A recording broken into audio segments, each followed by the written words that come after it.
SP news కి స్వాగతం. Bulletin లో ముందుగా హెడ్లైన్స్.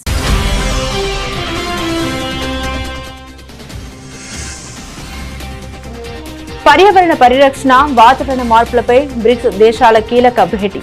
ఢిల్లీలో ప్రారంభమైన అంతర్జాతీయ సదస్సు.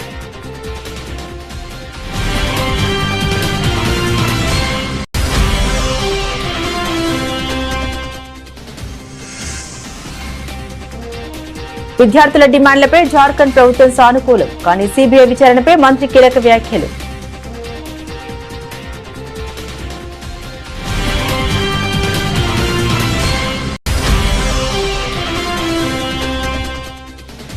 విద్యార్థులు తమ కలల్ని నెరవేర్చుకునేందుకు పట్టుదలతో కృషి చేయాలి. నాసా వ్యోమగామి డాన్ థామస్ పిలుపు.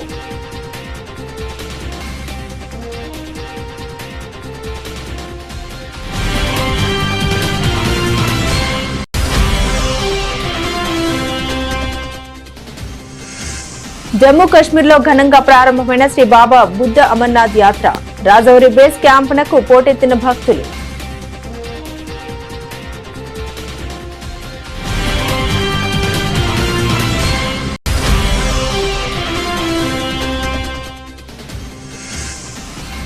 పొరపాటున 22A జాబితాలోకి ప్రైవేట్ ఆస్తులు త్వరితగతిన సరిదిద్దుతామని మంత్రి పొంగులేటి కీలక ప్రకటన.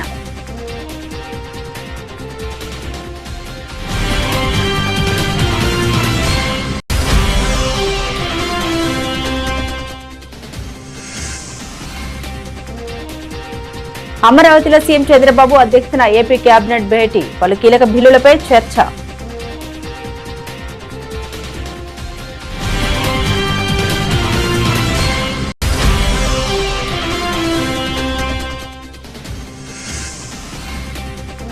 సీఎం రేవంత్ రెడ్డి ప్రభుత్వంపై కవిత తీవ్ర విమర్శలు. తెలంగాణలో మళ్లీ భూ పంపిణీ జరగాలని డిమాండ్.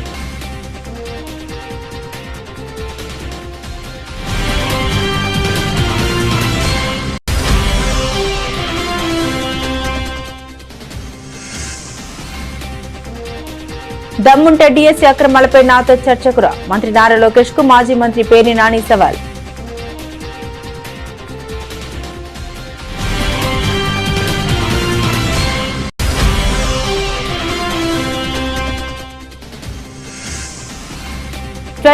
నిషేధిత జాబితా వివాదంపై కాంగ్రెస్ ప్రభుత్వంపై విరుచుకుపడ్డ మాజీ మంత్రి హరీష్ రావు. లక్షలాది ఆస్తుల్ని బ్లాక్ చేశారని ఆరోపణ.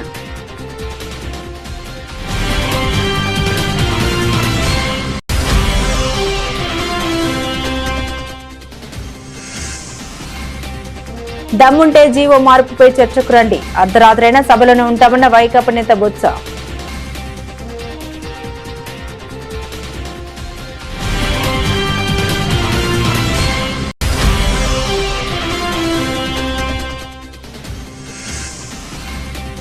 తిరుమల శ్రీవారి సేవలో supreme hero Sai Durga Tej. VIP break దర్శనంలో ప్రత్యేక పూజలు.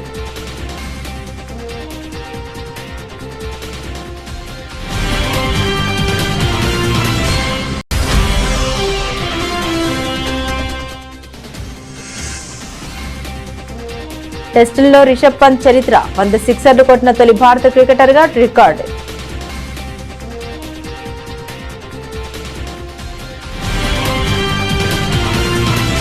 రాజధాని న్యూఢిల్లీలోని ప్రసిద్ధ భారత్ మండపం వేదికగా 12వ బ్రిక్స్ పర్యావరణ మంత్రుల సమావేశం అత్యంత వైభవంగా ప్రారంభమైంది.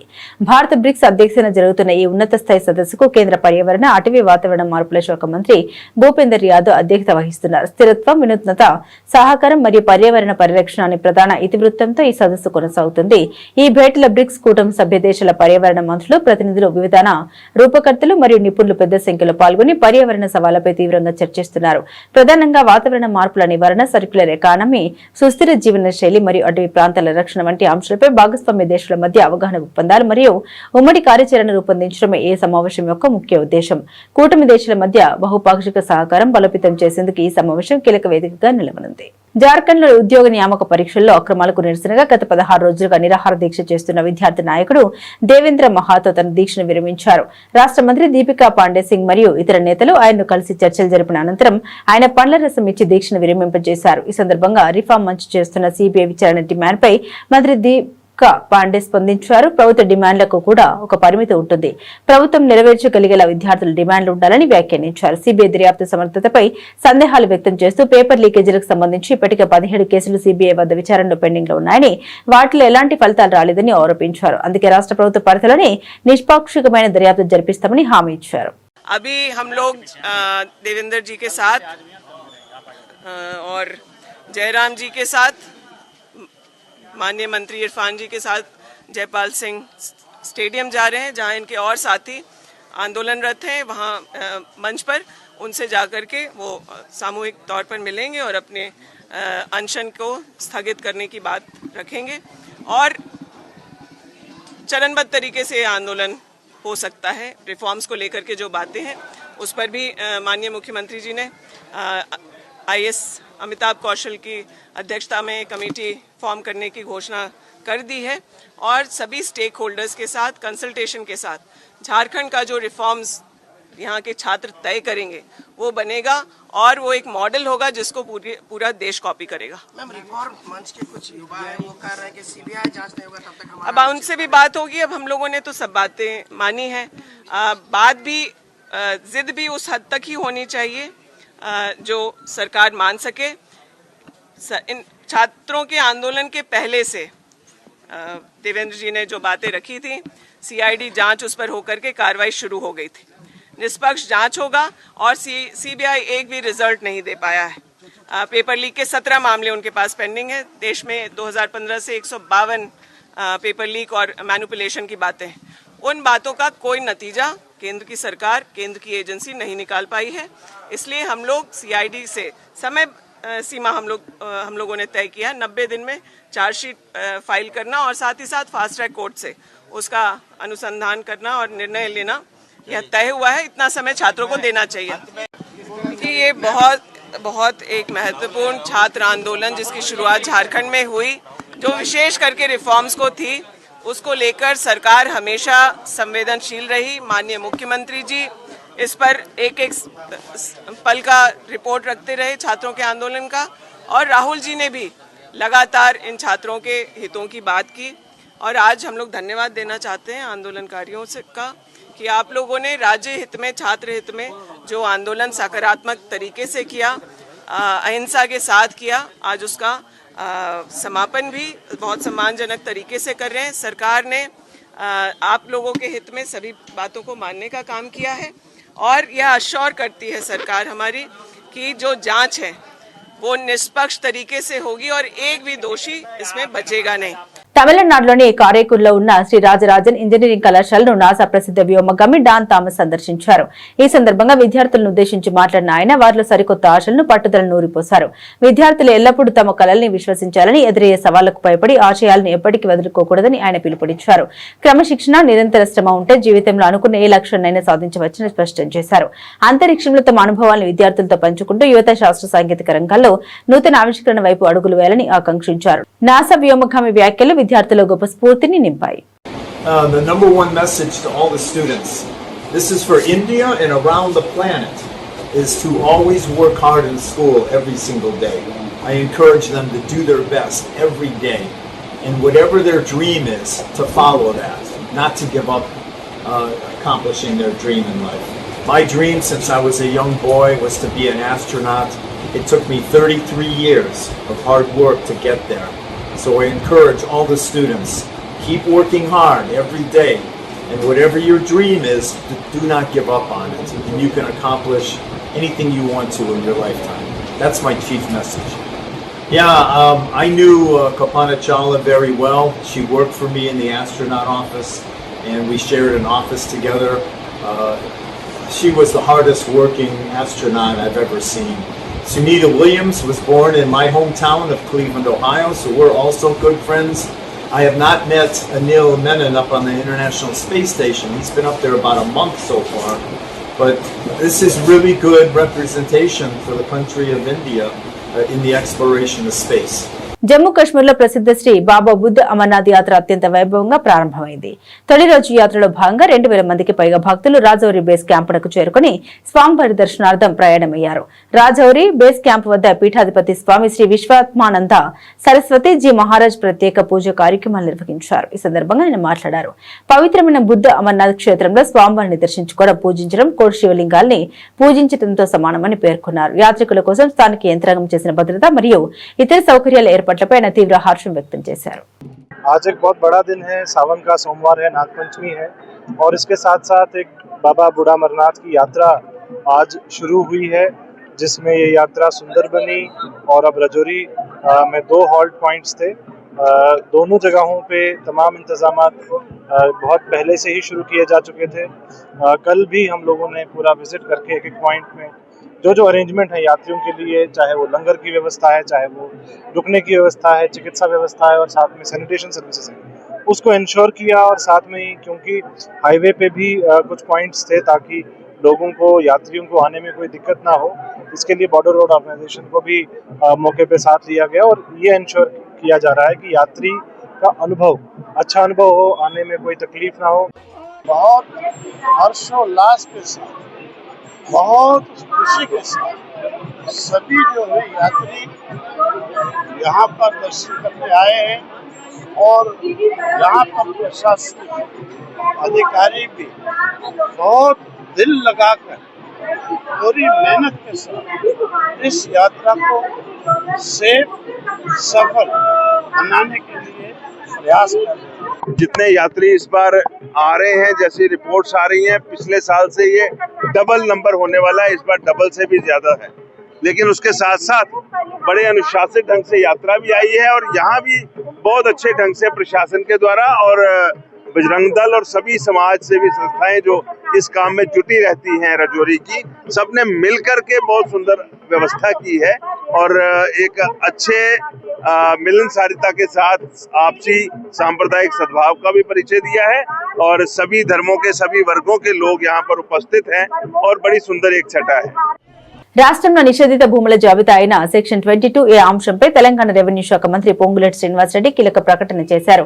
కష్టార్జితంతో పూర్తి న్యాయబద్ధంగా కొనుగోలు చేసిన కొందరి ప్రైవేట్ ఆస్తులు కూడా సాంకేతిక పొరపాట్ల వల్ల 22A నిషేధిత జాబితాలో చేరినట్లు తమ దృష్టికి వచ్చిందని ఆయన వెల్లడించారు. ఇక ఈ రకమైన సమస్యలతో ఇబ్బందులు ఎదుర్కొంటున్న ప్రజల కోసం ప్రభుత్వం ప్రత్యేకంగా 180059947888 అనే టోల్ ఫ్రీ నంబర్ను అందుబాటులోకి తెచ్చిందని మంత్రి తెలిపారు. బాధితులు ఈ నంబర్కు కాల్ చేసి తమ సమస్యలు, ఫిర్యాదుల్ని నమోదు చేసుకోవచ్చని సూచించారు. 22A జాబితాలో ఆస్తులు ఉన్నవారు ఎలాంటి అభద్రత భావానికి గురి కావాల్సిన అవసరం లేదని, రికార్డులను క్షుణ్ణంగా పరిశీలించి బాధితులకు త్వరితగతిన న్యాయం చేస్తామని మంత్రి పొంగులేటి హామీ ఇచ్చారు. 18005 టోల్ ఫ్రీ నెంబర్ అండి. 18005 994788. మళ్ళా రిపీట్ చేస్తున్నాను. 18005 994788. ఇది టోల్ ఫ్రీ నెంబరు. ఎవరైతే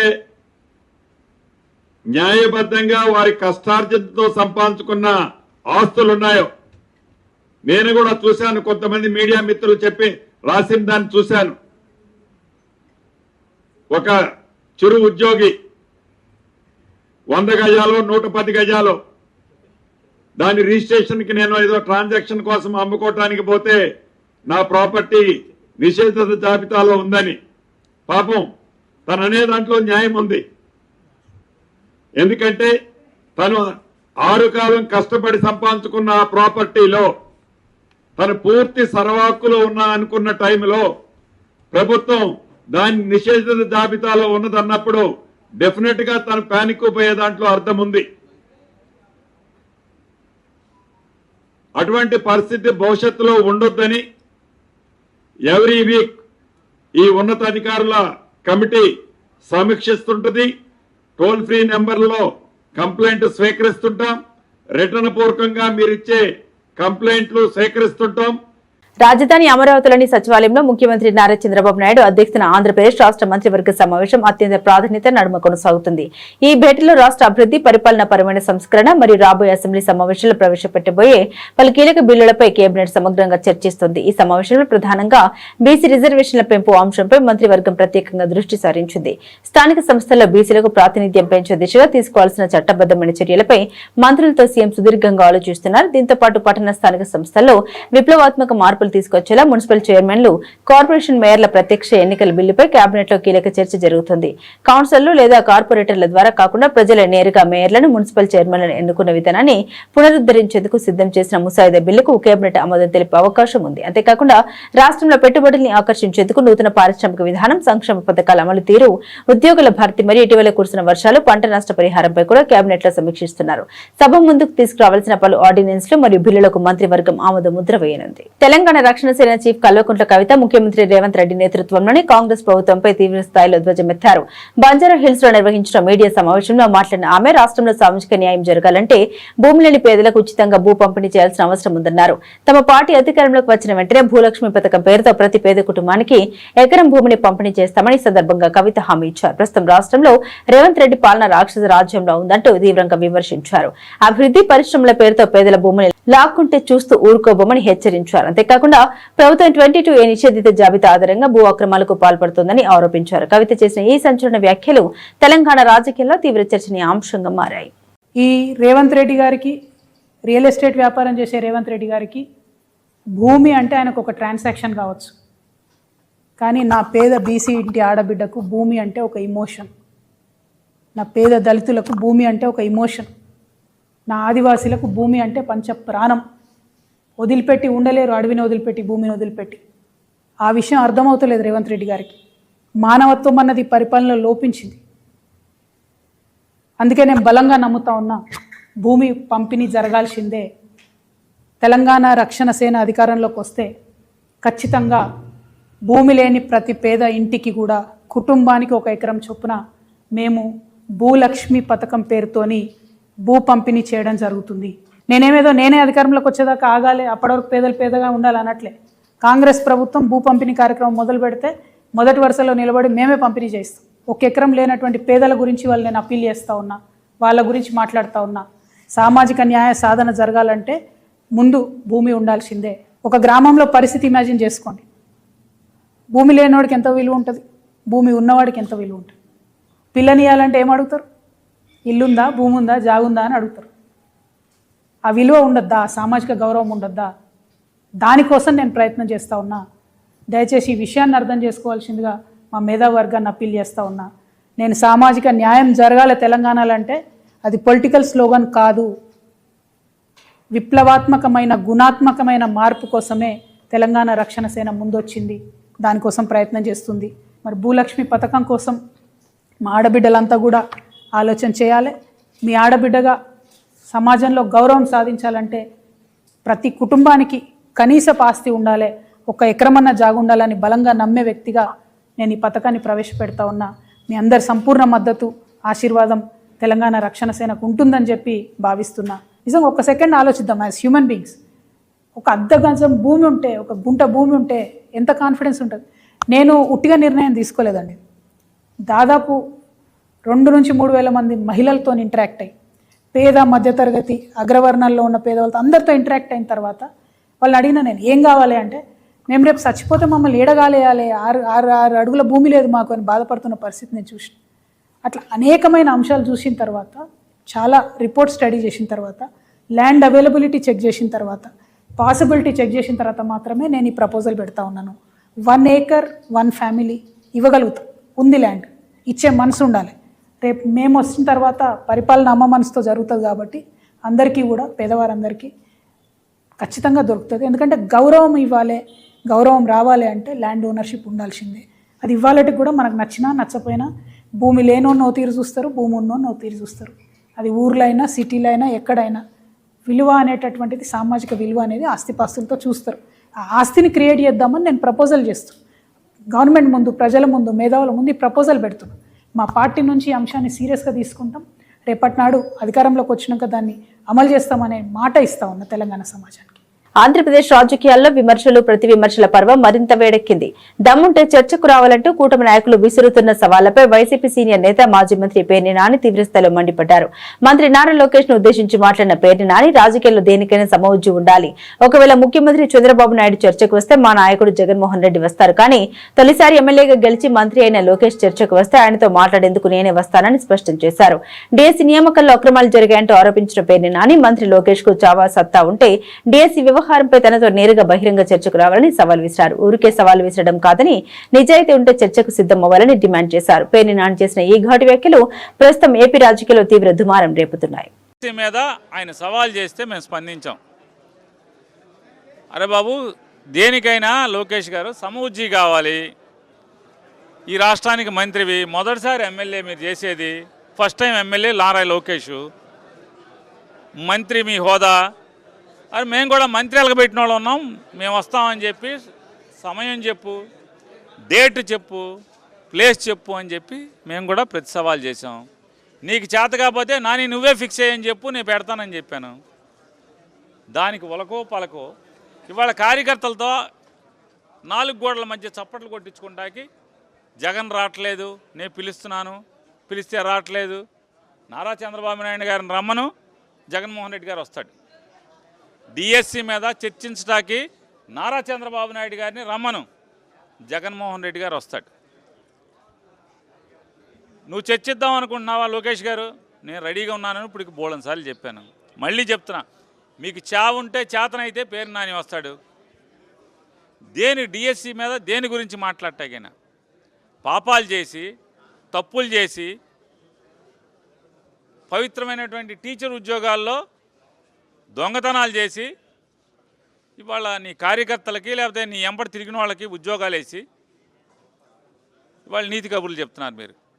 చెప్పండి, ఎవరైనా సరే ఎస్సీఆర్టీకి, డిఎస్సికి లేదా ఎగ్జామినేషన్స్కి అందరూ ఒకడే ఉంటాడా? అన్నీ ఒకే పోస్టులా? ఎవరిదాడు ఉండాలి, ఒక్కొక్క అధికారి ఒకడు ఉండాలా? ఈ డిఎస్సి ఎంత దిక్కుమాలిన డిఎస్సి అంటే, నారా లోకేష్ నాయుడు జబ్బలు కొట్టుకున్నటువంటి ఈ డిఎస్సి పరీక్ష పేపరు ఒకడే తయారు చేస్తాడు, పరీక్ష ఒకటే పెడతాడు, దిద్దుతూ ఒకటే దిద్దుతాడు, ఉద్యోగాలు కూడా అతనే పిలుస్తాడు. ఇది ఇంత డొల్ల కాదా అని అడుగుతున్నాను నేను. అంటే తప్పులు కప్పిపుచ్చుకుంటాకి అన్ని చేతుల్లో అన్ని పాత్రలో వాళ్ళే పోషిస్తారు, పైన కింద అన్ని చోట్ల. ఎక్కడ చెక్స్ అండ్ క్రాస్ చెక్స్ కూడా ఎక్కడ ఉండవు. డిఎస్సి అంటే ఏంటి? జిల్లా సెలక్షన్ కమిటీ, డిస్ట్రిక్ట్. రాష్ట్రంలో 22A నిషేధిత భూముల జాబితా వ్యవహారం అధికార ప్రతిపక్షాల మధ్య తీవ్రస్థాయి మాటల యుద్ధానికి దారితీసింది. కాంగ్రెస్ ప్రభుత్వం తీసుకొచ్చిన జీవోలతో సామాన్య ప్రజలు తీవ్రంగా నష్టపోయారంటూ బీఆర్ఎస్ నాయకుడు మాజీ మంత్రి హరీష్ రావు తీవ్రస్థాయిలో ధ్వజమెత్తారు. రంగారెడ్డి జిల్లాలో 7,500 జీవోలు, మేడ్చల్ జిల్లాలో 6,000 జీవోల నెపంతో లక్షలాది అపార్ట్మెంట్లు, ఇళ్లు మరియు ఫ్లాట్లను రాత్రికి రాత్రే నిషేధిత జాబితాల్లో చేర్చారని హరీష్ రావు ఆరోపించారు.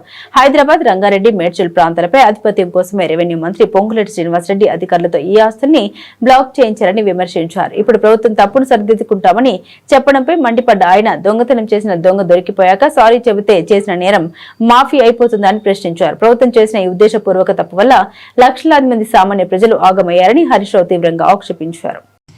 ఒక రంగారెడ్డి జిల్లాలో 7,500 జీవోలు, యుఎల్సి కింద ఎగ్జంప్షన్ పొందినటువంటి 7,500 జీవోలు ఆ రోజు ఎగ్జంప్షన్ వస్తే వాటిని మొత్తం నిషేధిత జాబితాలో పెట్టినారు. మన మేడ్చల్ జిల్లాలో యుఎల్సి కింద ఎగ్జామ్ చేసిన 6,000 జీవోలు, వాటన్నిటినీ నిషేధిత జాబితాలో పెట్టినారు. అదేవిధంగా హెచ్ఎండిఏ యాక్షన్ ల్యాండ్స్, హుడా అమ్మిన భూములు, వాటిని నిషేధిత భూము జాబితాలో పెట్టినారు. అంటే ఇలా పొంగులేటి శ్రీనివాసరెడ్డి, ఈ హైదరాబాద్ మొత్తం నా చేతుల్లోకి రావాలి, ఈ రంగారెడ్డి జిల్లా, మేడ్చల్ జిల్లా నా చేతుల్లోకి రావాలని అధికారులకు చెప్పి రాత్రికి రాత్రి ఇవన్నీ నిషేధిత జాబితాలో పెట్టినారు. ఇలా పరిస్థితి ఏంటంటే పాపం ప్రజలకు తెలియదు. ఇలా మీ భూమి, మీ ఇల్లు, మీ అపార్ట్మెంటు నిషేధిత జాబితాలో చేరిందనే విషయం ప్రజలకు తెలియదు. ఎప్పుడు తెలుస్తున్నది? ఇందాక కార్తీక్ చెప్పిండు, అది అమ్ముదామని రిజిస్ట్రేషన్ ఆఫీస్కి పోతే ఛాలెంజ్ కట్టినాక లేలే ఇది నిషేధిత జాబితాలో ఉంది అంటే అప్పుడు నెత్తికి చేతులు పెట్టుకోవాల్సిన పరిస్థితి. పాపం ప్రజలకు వాళ్ళ ఆస్తి వాళ్ళకి కాకుండా పోయింది. మీ ఆస్తి ప్రభుత్వ భూమిగా డిక్లేర్ చేసిండ్రు, మీ ఆస్తిని నిషేధిత జాబితాలో పెట్టిండ్రు, మీ అపార్ట్మెంట్లను ఉంటున్నావు గానీ అపార్ట్మెంట్ ఇవాళ నీ పేరు మీద లేదనే విషయం ప్రజలకు తెలియకుండా పోయింది.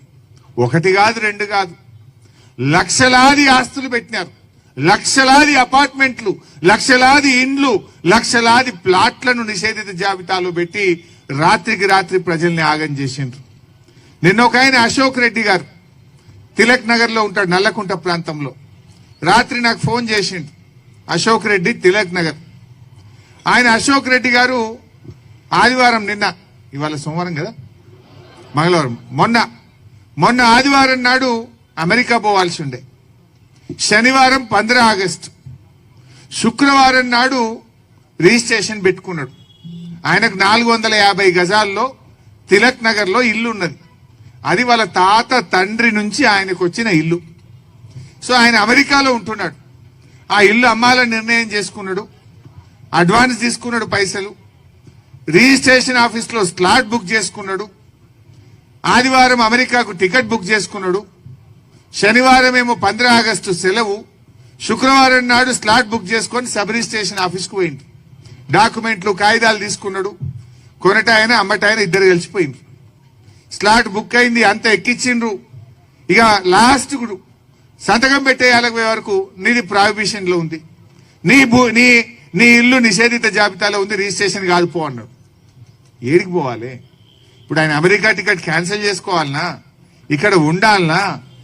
ఆంధ్రప్రదేశ్ శాసన మండలిలో ప్రభుత్వం ప్రతిపక్షాల మధ్య వాడివేడి చర్చ కొనసాగుతుంది. జీవోల సవరణ మరియు స్పోర్ట్స్ కోట నియామకాల వ్యవహారంపై వైఎస్ఆర్సీపీ ఎమ్మెల్సీ మాజీ మంత్రి బొత్స సత్యనారాయణ ప్రభుత్వంపై తీవ్రస్థాయిలో ధ్వజం ఎత్తారు. సభలో మాట్లాడిన బొత్స సత్యనారాయణ గతంలో జీవోలు మార్చి స్పోర్ట్స్ కోటా కింద నియామకాలు చేపట్టి ఆ తర్వాత ఆ జీవోలను రద్దు చేయడం ఏంటని నిలదీశారు. ప్రభుత్వం స్వయంగా జారీ చేసిన జీవోలకే విలువ ప్రాధాన్యం లేకుండా చేస్తున్నారని మండిపడ్డారు.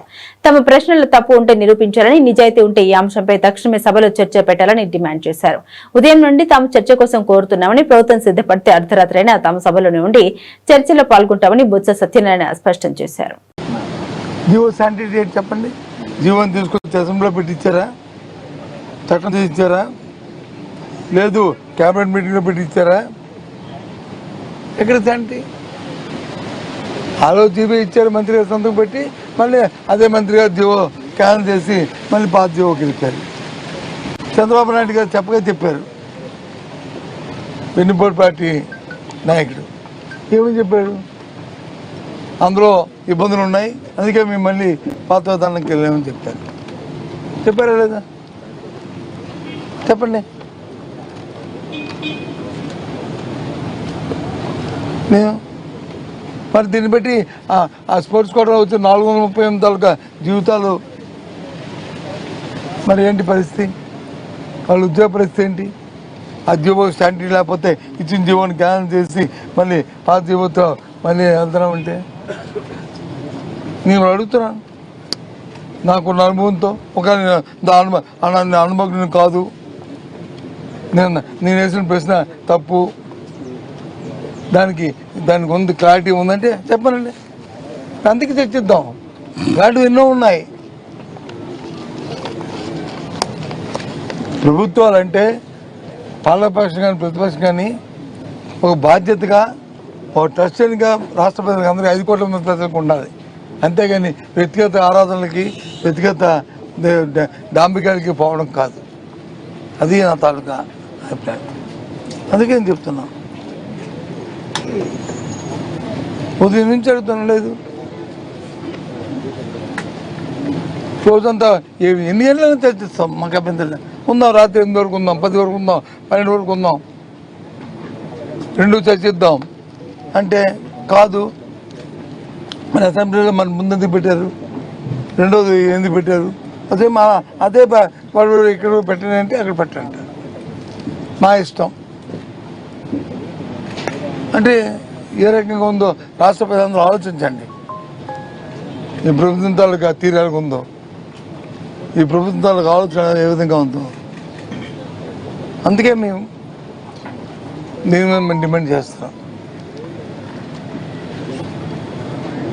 మరి ఎందుకో కానీ ఇవాళ అంత అవుతుంది కానీ ఆ గ్రూప్ 1 మర్చిపోయారు.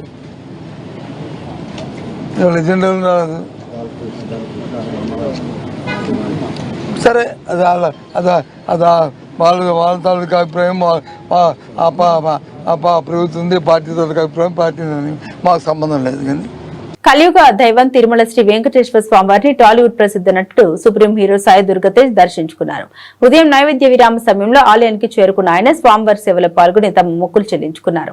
ఆలయానికి చేరుకున్న సాయి ధర్మతేజ్ కు తిరుమల తిరుపతి దేవస్థాన అధికారులు సంప్రదాయబద్దంగా ఘన స్వాగతం పలికి దర్శన ఏర్పాటును పర్యవేక్షించారు. శ్రీవారి దర్శన అనంతరం రంగనాయకుల మండపంలో వేద పండితులు ఆయనకు వేద ఆశీర్వచనం అందించారు. అనంతరం ఆలయ అధికారులు శ్రీవారి పట్టు వస్త్రంతో సత్కరించి పవిత్ర తీర్థ ప్రసాదాలు మరియు స్వామివారి జ్ఞాపిక అందించారు. సాయి ధర్మతేజ్ ను చూసేందుకు ఆలయ ప్రాంగణంలో అభిమానులు, భక్తులు పెద్ద సంఖ్యలో ఆసక్తి చూపారు. ఆలయం వెలుపలకు వచ్చిన అనంతరం సాయి ధర్మతేజ్ మీడియాతో మాట్లాడారు. తనకు మంచి గుర్తింపును, విజయాన్ని మరియు జీవితాన్ని ఇచ్చిన శ్రీవారికి కృతజ్ఞతలు తెలపడానికి తిరుమల క్షేత్రానికి వచ్చినట్లు పేర్కొన్నారు. స్వామివారి ఆశీస్సులతో తన రాబోయే సినిమాలు గొప్ప విజయం సాధించాలని కోరుకున్నట్లు తెలిపారు. Team India star wicket keeper batter Rishabh Pant test cricket లో సరికొత్త చరిత్ర సృష్టించాడు. టెస్టుల్లో 100 సిక్సర్లు బాదిన తొలి భారత బ్యాటర్ గా నిలిచాడు.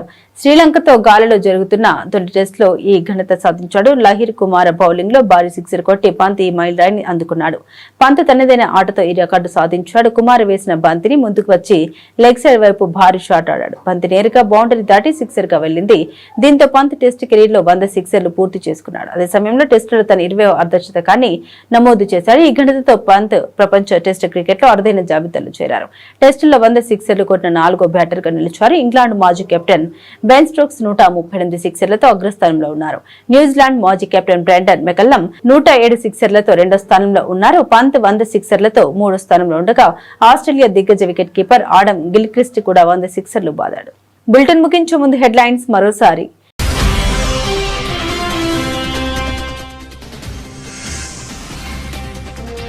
పర్యావరణ పరిరక్షణ, వాతావరణ మార్పులపై బ్రిక్స్ దేశాల కీలక భేటీ.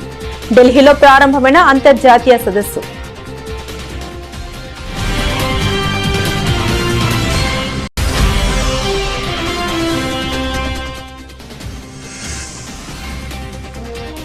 విద్యార్థుల డిమాండ్లపై జార్ఖండ్ ప్రభుత్వం సానుకూలం, కానీ సిబిఐ విచారణపై మంత్రి కీలక వ్యాఖ్యలు.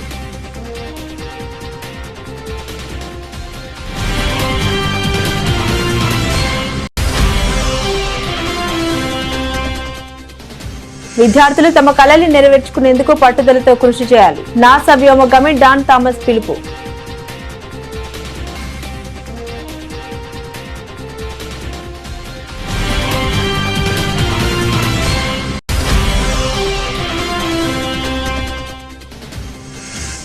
జమ్మూ కశ్మీర్లో ఘనంగా ప్రారంభమైన శ్రీ బాబా బుద్ధ అమర్నాథ్ యాత్ర. రాజౌరి బేస్ క్యాంపునకు పోటెత్తిన భక్తులు.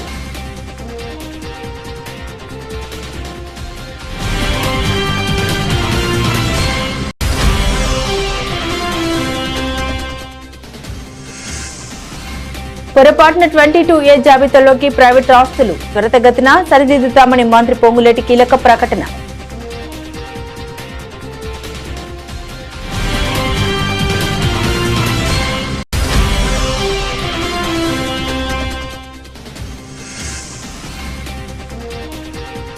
అమరావతిలో సీఎం చంద్రబాబు అధ్యక్షతన ఏపీ కేబినెట్ భేటీ. పలు కీలక బిల్లులపై చర్చ.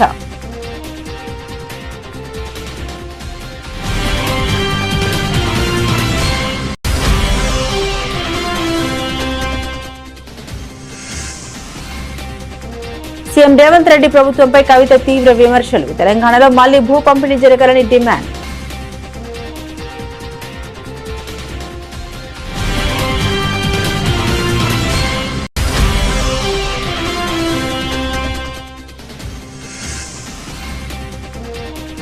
దమ్ముంటే డిఎస్సీ అక్రమాలపై నాతో చర్చకురా. మంత్రి నారా లోకేష్ కు మాజీ మంత్రి పేర్ని నాని సవాల్.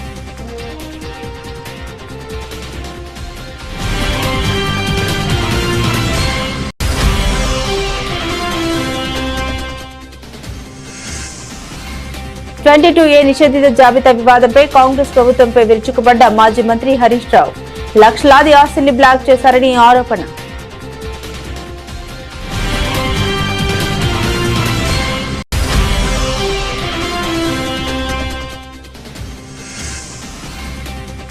దమ్ముంటే జీవో మార్పుపై చర్చకు రండి. అర్ధరాత్రైనా సభలోనే ఉంటామన్న వైకాపా నేత బొత్స.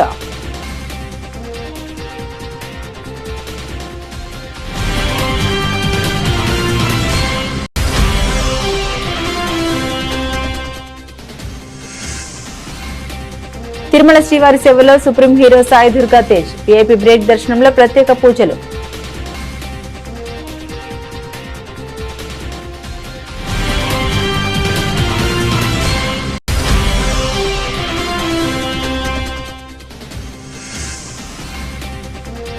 టెస్టుల్లో రిషబ్ పంత్ చరిత్ర 100 సిక్సర్లు కొట్టిన తొలి భారత క్రికెటర్గా రికార్డు.